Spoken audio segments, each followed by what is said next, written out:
शब्द घेताना सरकारनं जेच पाठवले होते न्यायाधीश त्यांनी काढलेला हा शब्द आहे. मराठ्यांना लक्षात ठेवा हा शब्द न्यायाधीशांनी काढलेला हा शब्द सगळे सोयऱ्यांच्या माध्यमातून नोंदी नसलेल्या माणसाला नोंदी मिळालेल्या मराठ्यांच्या नोंदीच्या आधारावर सगळ्या सोयऱ्यांना द्यायचं.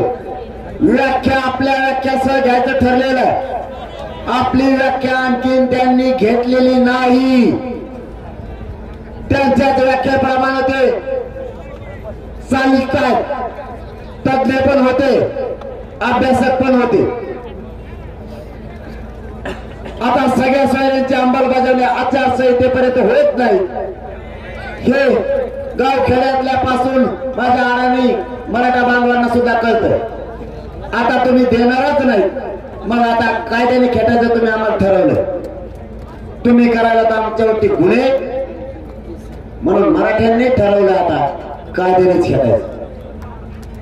आता सरळ माझं तुम्हाला एक म्हणणं आव्हान आहे. राजकारण माझा मार्ग नाही, मला राजकारणाकडे ओढू नका. एक अगोदर पूर्ण ऐका, माईक तुमच्याकडे सुद्धा येणार आहे. मला माझ्या गोरगरीब मराठ्यांचे लेकर मोठे करायचे.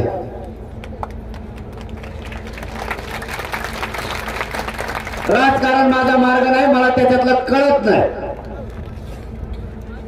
माझा जन आंदोलनावर विश्वास आहे. मी राजकारणात असो अथवा नसो, मराठा समाजाच्या पाठीपासून मी 7 महिने झाले की इंच हटलेलो नाही आणि पुढच्या आयुष्यात सुद्धा हटणार नाही. कारण राजकारणातलं मला कळत नाही. त्यामुळे राजकीय मार्ग माझा नाही. मराठा समाज आणि मराठा समाजाला आरक्षण मिळवून द्यायचं, मग कोणताही लढा लढायची वेळ आली तरी हरकत नाही. परंतु आता तुम्ही ठरवले प्रत्येक जिल्ह्यातून फॉर्म भरायचे.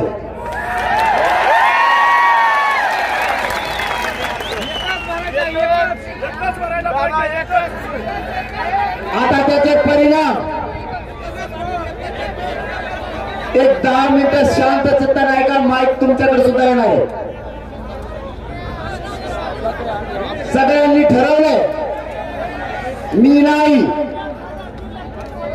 मला माहित नाही, हा निर्णय माझा नाही. मराठा समाजाने निर्णय घेतला नाही. मराठा समाज माझा मालक आहे. मी मराठा समाजाचा मालक नाहीये, मुलगा म्हणून काम करतो आणि आयुष्यभर इमानदारीला करणार. पण विषय आता 2. जर इतके फॉर्म भरले, आपणच अडचण देण्याची शक्यता.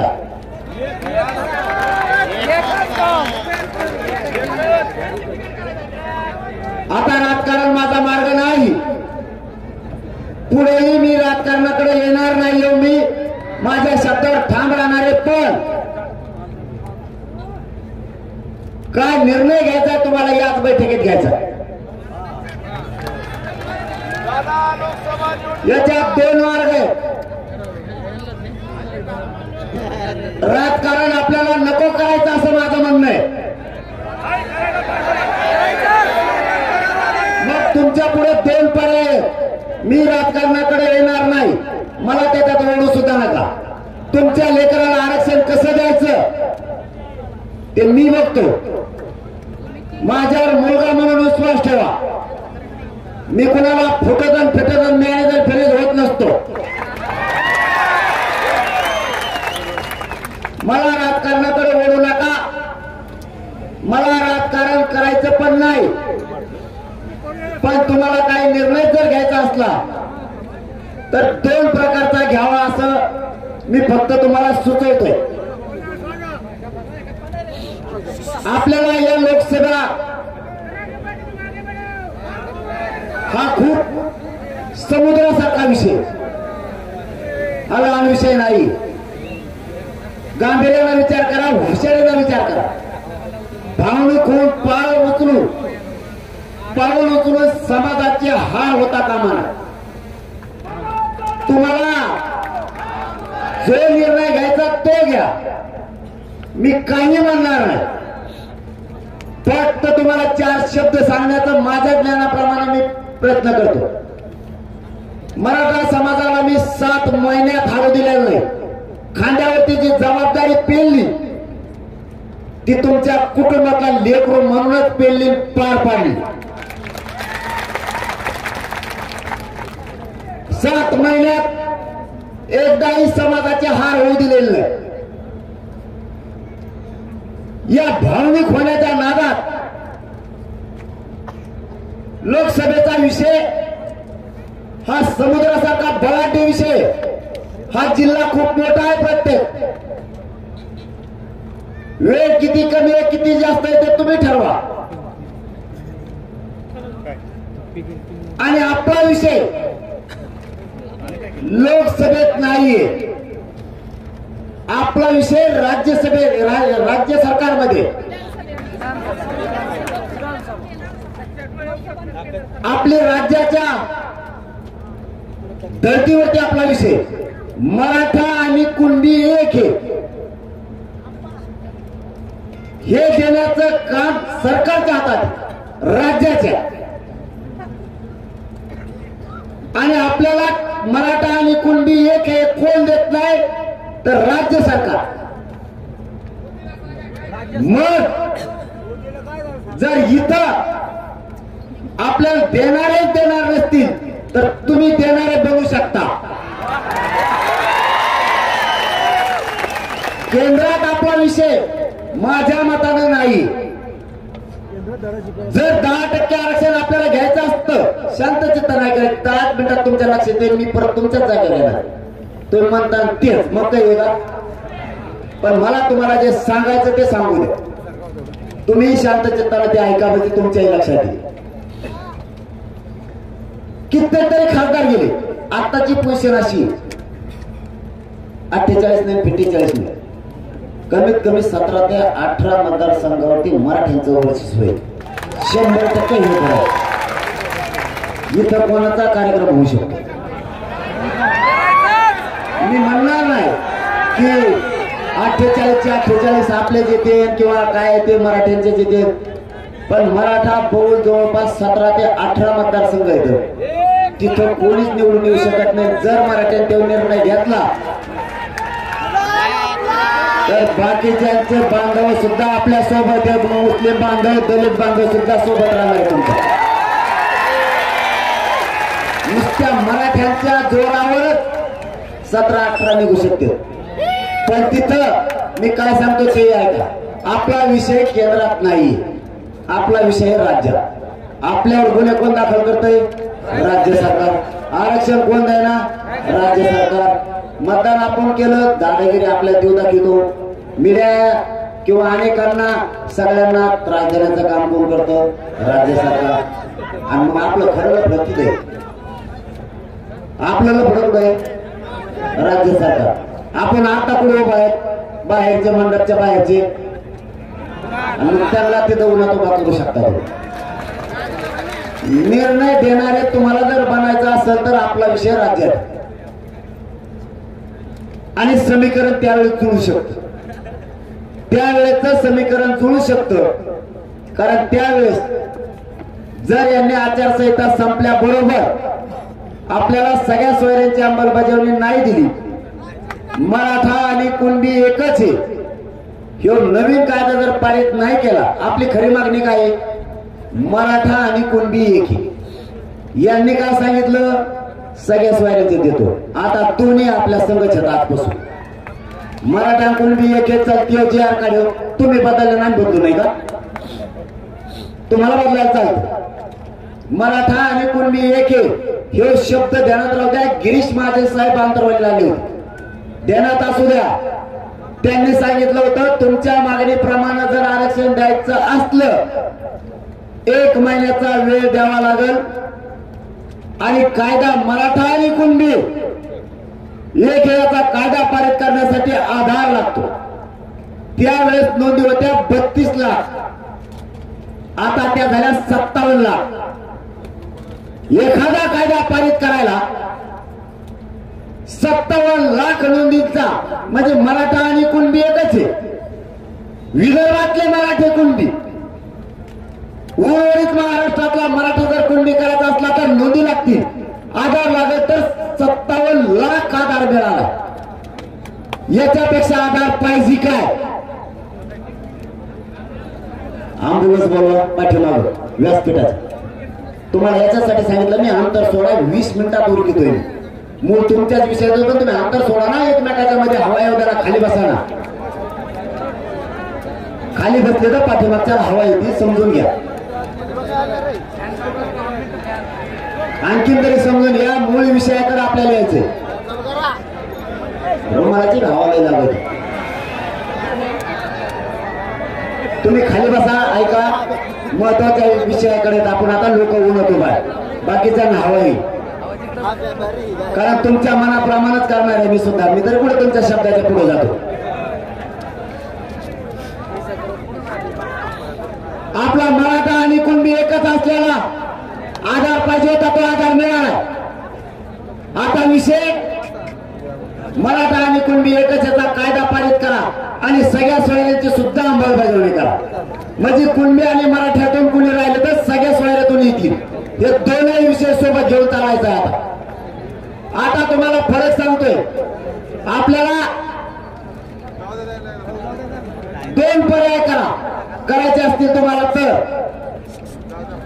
लोकसभेचा विषय इतके फॉर्म भरून आपला समाज अडचणीत येऊ शकतो. ती कितकट प्रक्रिया आहे. कोणाचे फॉर्म उडतील, कोणाचे राहतील, जाणून बुजून सरकार उडवल, पुन्हा समाज अडचणीत येईल. आणि जर सगळे फॉर्म भरतच राहिला तर मतदान आपलं मत विखुरले जाते. आणि ज्याचं नाही साधायचं पुन्हा त्याच साधत.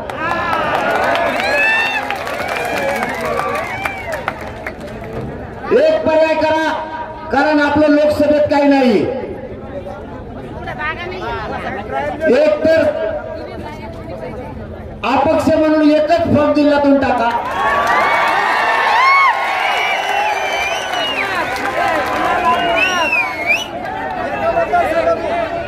तो निर्णय तुम्ही घ्यायचा, मी घेणार नाही.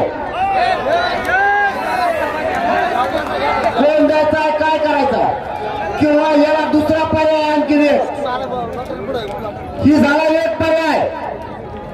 याला आणखी एक पर्याय. आपलं लोकसभेला जो काही गुंतलं नाही तिथे कुणी ऐकून घेत नाही. दुसरा पर्याय सांगतो, तिथे कुणी गेलीच नाही. खूप खासदार गेले आपल्या तिथं बोलून सुद्धा देत नाही. एक खासदार तर असा आहे, ते 2 वर्ष झटलं पण मोदी साहेबांची तिथे भेटत नाही झाली. अर्ध देव बेजार होता देव. माझं एक भेट घडून द्या म्हणून सत्य सांगतो. आपलं आरक्षण तिथं नाही, लोकांचं म्हणणं आहे. लोकसभेत आपला आवाज गेला पाहिजे असं लोकांचं म्हणणं आहे. आपल्या तिथं आवाज जाऊन माझं मत आहे. तुम्हाला एक पर्याय सांगितला, आता दुसरा सांगतो.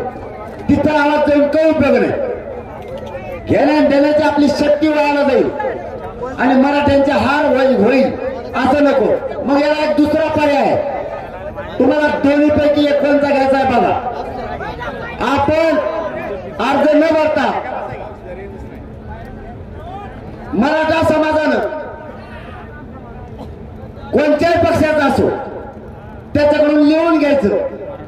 सगळ्या सोयऱ्यांच्या बद्दल अंमलबजावणीसाठी तो आवाज उठवणार का, त्याच्याकडून बॉन्डवर लिहून घ्यायचं आणि त्यांना पाठिंबा द्यायचा. मग पक्ष कोणताही असो,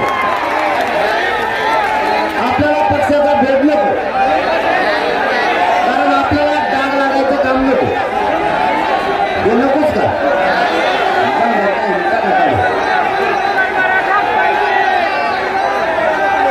मत करून टाका.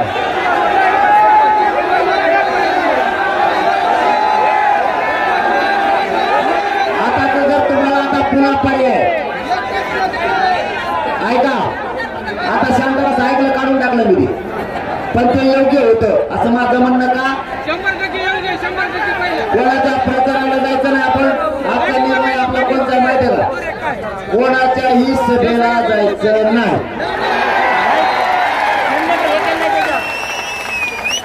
आपलं घर आपण सोडायचं नाही। दोन, तिसरा मुद्दा, मराठ्यांनी यावेळेस 100% मतदान करायचं।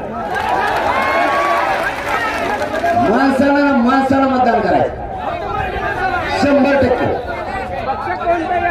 कोणत्या पक्षाचा प्रचार सभेला जायचं नाही, सभेला सुद्धा नाही। तुपलं झेलमानात तिकडं आता निर्णायक भूमिका जर घ्यायची असली, तुमचं मत जर असेल एक अपक्ष उमेदवार उभा करायचा,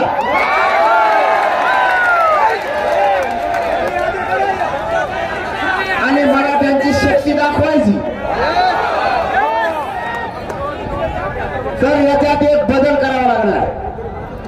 निर्णय नीट आहे का काय सांगतोय, ताबडतोब शांत होत जा।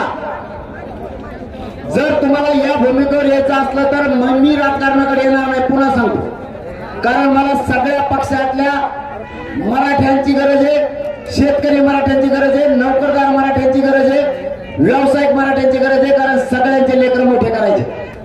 माझ्या विळावर मी उचललेला, मी त्याच्यावर ठाम राहणार आहे। मला राजकारणात फक्त ओढू नका। आता पर्याय का, लवकर ऐका, उरले लागते। पर्याय असा आहे, तुम्हाला जर अपक्ष म्हणून उभा करायचेच असतील तर ते निर्णय आज घेता येणार नाही। नीट ऐका, ते कॅमेऱ्याकडनं का बघू, इकडचा घोळ होईल काय ऐकायला मिळालं, वर काय हात करता, इकडे काय चाललं काय करणार आहे। आज मग निर्णय घेता येणार नाही, तुम्हाला इथून गावाकडे जावं लागणार आहे। मी काय सांगतो नीट ऐका, गावातल्या सगळ्या मराठ्यांची तुम्हाला बैठक घ्यावी लागणार। नीट ऐका काय सांगतोय, पुढे गफलत नको। कारण थांबा रे, लढायचं तर पुऱ्या शक्तीनंच, अर्धवट नको। समाज हाता काय होणार, तुम्हाला इथून गावाकडे जावं लागणार। सगळ्या मराठ्यांची बैठक घेणं, त्यांना सांगणं एक उमेदवार द्यायचा आहे, हे गावाला मान्य आहे का? नीट आहे का? नाही होत तर काही करू चालणार नाही। मग मी माझ्या डोक्यावर पाप नाही घेऊ शकत। मराठ्यांचा हार करायचा, काही उठायचं, भावनेत मुद्दे निर्णय घ्यायचे आणि समाज हरवायचा, या कामासाठी आपण मराठा एकजूट केलेला नाही। याच्यासाठी आपण एकजूट केलेला नाही। इथून गावाकडे जायचं, 4 दिवसाच्या आत मला रिप्लाय द्यायचा। मी काय सांगतो एकदा ऐका, तुम्हाला सगळ्याला गावाकडे जाणं आहे। महाराष्ट्रातल्या प्रत्येक गावात मराठ्यांची बैठक घेणे, सगळ्यांना विचारणे, मराठ्यांची शक्ती देशाला आणि राज्याला दाखवायची। एकजुटीनं आपण एका मतावर यायचंय आणि अपक्ष दिलेले उमेदवार मग ते कोणत्या जाती धर्माच्या असतो, नुसते मराठ्याचेच नाही द्यायचे, सगळेच द्यायचे, मग होऊन द्यायचे। मग दलित बांधव असेल, मुस्लिम बांधव असेल, धनगर बांधव असेल, वंजारी बांधव असेल, बाळा बलुतेदार असतील, सगळ्यांचेच द्यायचे, नुसतं आपलं थोडं नाही रामरायचं। मग यांची जिरवायची म्हणल्यावर कोणत्या जातीच्या खपा खप मतदान करायचं मराठीला, त्याच्यात जात बघायचीच नाही, यांची जिरवायची एवढंच बघायचं। प्रचार आपण आपलाच करायचा, कोणाच्या गाड्या नाही घोड्या नाही, सगळं आपलंच लपलं। त्याला ताकदीनं ताकद द्यायची, पण हे गावाकडे गेल्याशिवाय मग होणार। तुम्ही सगळ्यांनी गावाकडे जायचं, गावाची बैठक घ्यायचं आणि विचारायचं, जातीची आणि लेकराची शक्ती दाखवायची। ज्या दिवशी आपले गाव एक येतील त्या दिवशी तर सगळा समाज एकत्र येईल, सगळा समाज एकत्र येईल। हे मी तुम्हाला आजच 4 जातींचं मोठं आहे, आजच्या व्यासपीठावर खात्रीने सांगतो, जर मराठ्यांनी निर्णय अपक्ष म्हणून घेतला, 4 जाती आता ताकदीने उभा राहायला तयार आहेत, आणि 4 जाती उभा राहिले तर बाकीचे डिपॉझिट जात असते। पण या निर्णयाकडे यायचं असेल तर तुम्हाला गावाकडे जावं लागणार। गावाच्या बैठका घेऊन समाजाला विश्वासात घ्यावा लागणार आहे। तुमच्या माझ्या जीवावर म्हणजे जर तुम्ही भावनिक काय करायला गेला तर जात आतापर्यंत हारले नाही. आपल्यामुळे जातीच्या पाठीशी अपयश लागता कामा नये. मग ते निवडणूक सुद्धा नको, ती जळाली तर जळू द्या तिकडे. मग याला हिसका दाखवायचा असेल तर विधानसभेला आपल्याला गणित जुळवता येते. ही बेस्ट पर्याय लावू शकतो. त्यापेक्षा लोकांच्या डोक्यावर हात ठेवायचा शिका. तू बॉन्ड लिहून दे, तू लेटर पॅडवर लिहून दे आणि आमचा मुद्दा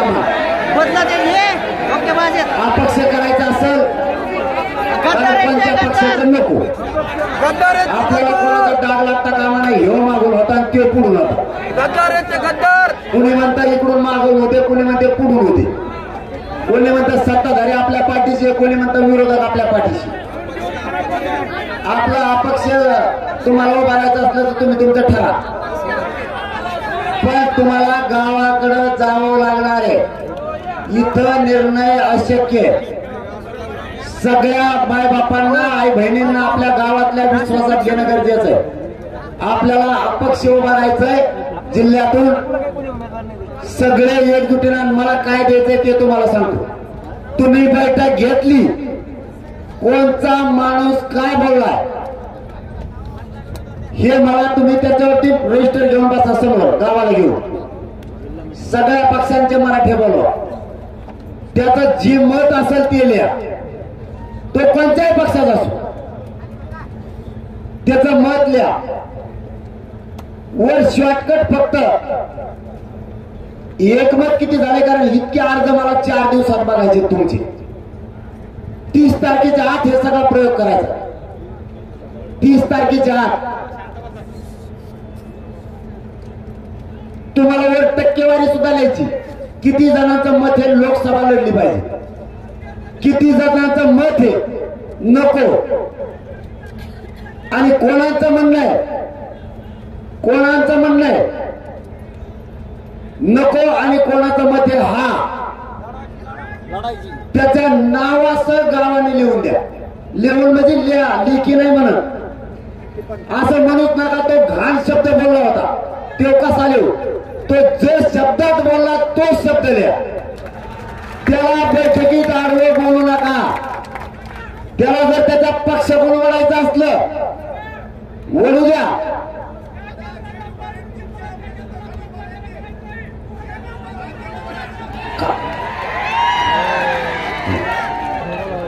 खाली स्पष्ट सांगतोय ते ऐका अगोदर, कारण लोक उन्हात चालतायत. ह्यो मराठ्यांच्या पोरांच्या इज्जतीचा प्रश्न आहे. भावनिक होऊन भावनेच्या आरी जाणं सोपं नाहीये. फक्त आता लक्षात ठेवा, जर मराठ्यांना अपक्ष म्हणून लढायचं असलंच तर सगळ्यांनी आपल्या गावाकडे जाऊन गावकऱ्यांच्या बैठका घ्यायला पूर्व तयारी म्हणते. बाकीच्यांचे सर्वे झालेले आहेत, बाकीच्यांच्या चर्चा झालेल्या आहेत. आपला अचानक निर्णय, आपला समाज हारला नाही पाहिजे. त्यामुळे सांगतो थांबावं. तुम्ही अगोदर ऐका, लोकांची गफलत होईल. मी सांगितलंय तुम्हाला, माईक देणार आहे तिकडं, गफलत करू नका लोकांची. लोकांच्या डोक्यात जर नाही बसलं तर लोक भावनेच्या आहारी येऊन काही करत असतील. आणि भावनेच्या आहारी येणं ही निवडणूक की भावनेच्या आहारी येण्याचा विषय नाही. निवडणूक हा विषय वेगळा आणि आरक्षण हा विषय वेगळा. 30 तारखेच्या आत आपण आपल्या गावात जाऊन बैठका घेऊ. मराठा समाजानं निवडणूक कशी लढायची, आपण सगळे एकत्र राहायचंय. प्रत्येक माणसाचं म्हणणं काय ते सगळे 10-20 पानं भरू द्या, पण वर एकमत आहे का नाही ते शॉर्टकट मध्ये लिहा. म्हणजे मी ते स्पीडने त्याचा अंदाजा लावतो. आपली टक्केवारी किती होणार आहे तरच आपण निर्णय पुढे घेऊ. नसता समाज फसल असं नको. याच्यासाठी गावाकडे जाऊन तुम्ही बैठका घ्या. 30 तारखेला पुन्हा बैठक होणार नाही. डायरेक्ट मीडियाच्या माध्यमातून घोषणा करून टाकून कामाला पुन्हा बैठक आणि फेटाकाचे लफडे नको. आता सगळ्यांचं एकमत सांगा पुन्हा काय करायचं. उठायच्या आधी सांगा. अपक्ष मला फॉर्मचं एक मिनिट आहे का, मला फॉर्मचं काय कळत नाही. ते कसे भरायचे काय ते तुमचं तुम्ही बघा, मला त्याच्यात कळत नाही. मी राजकारणात येणार नाही, राजकारण माझा मार्ग नाही. पुन्हा मी त्या शब्दावर ठाम आहे. दिलेल्या उमेदवारासाठी एक सभा घ्यावा लागेल ना तुम्हाला. आता तुम्हाला बोलायला माहित द्यायचा का तिकडं?